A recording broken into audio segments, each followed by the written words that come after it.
What's up, everybody? My name is Anna. I am an ICU travel nurse and first year SRNA. This video is how do you plan to be a travel nurse long term? And what does the future of travel nursing look like as of May 2022? Before we get started, please like and subscribe, and the timestamps are going to be in the description down below if you're only looking for one or two things, and I value all of your support, so let's just jump into it. So many of us, myself included, jumped into travel nursing in the middle of COVID-19. I have been a travel nurse since September of 2020. It is now May of 2022, so in my 2-ish years of travel ICU experience, there have been massive fluctuations in the market. Before we dive into what is the long-term projection of travel nursing in the United States, I think we need to talk about what travel nursing looks like pre-COVID, PC, if you will, currently, and then what it's projected to look like in the future. So, pre-COVID, the travel nursing assignments were more than you would make as a staff nurse unless you were working in the unionized state of California or some places in Washington as well.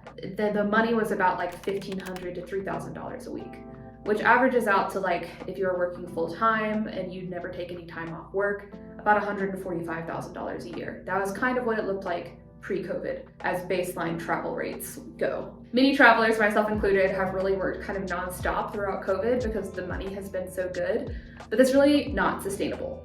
So if you're looking to have a sustainable career as a travel nurse, what does that look like? In my opinion, what it looks like to be a travel nurse who can keep it up for the long run is scheduling time off and timing your contracts appropriately. The money is always going to be higher during respiratory season. Doesn't really matter exactly what specialty you're working with. So if you're an ICU nurse like me, and I was planning to be a travel nurse for the next 5 years, I would plan on working from September through March of the year, and then I would plan to take the summer off, because the rates are going to be lower, the census is going to be lower, the acuity is going to be lower, and I might as well take a vacation anyway.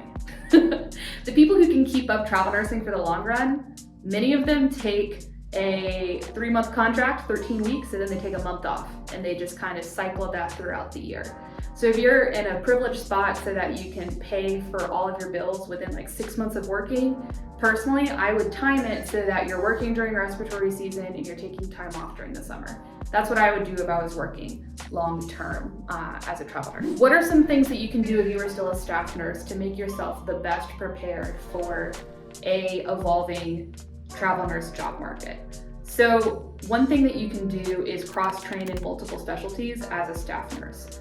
Pre-COVID, PC, the highest paying travel nursing specialties were operating room nursing, ICU nursing, and cath lab nursing, and some psych nursing. If you are a staff nurse right now, it's important to remember that you cannot cross-train to a new specialty as a traveler unless you're cross-training to something that is lower acuity. So it is possible, in my specialty for example, as an ICU nurse to cross-train to do FAQ, but for the most part you really have to have a year of staff experience in whatever specialty you want to work in before you can work in that specialty as a travel nurse.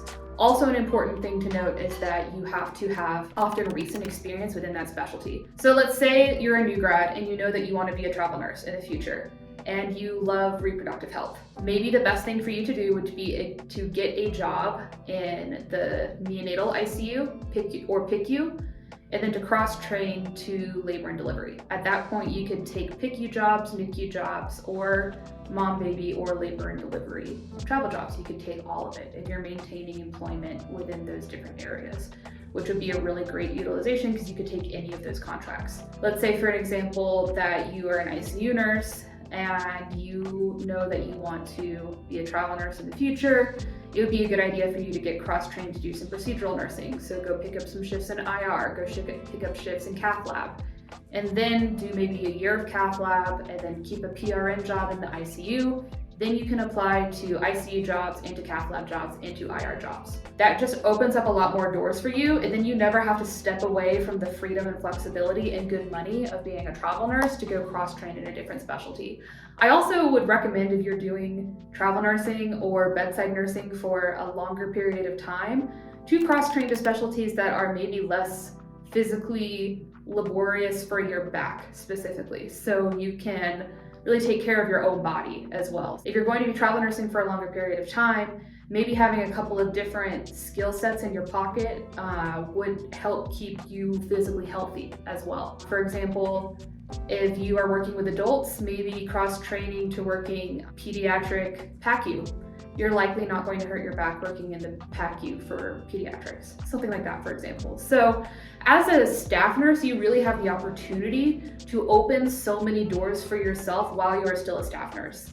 And then once you're a travel nurse, you really get that freedom and that timing back, which is huge.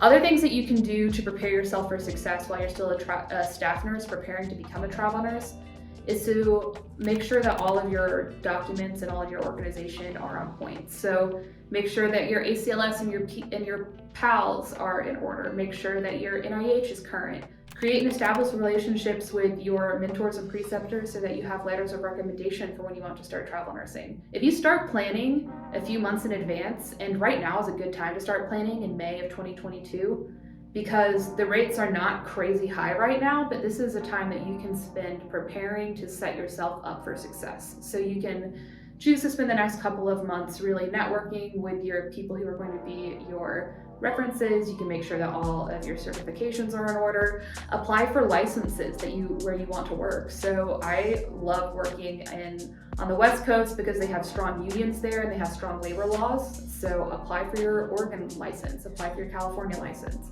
apply for your Washington State license.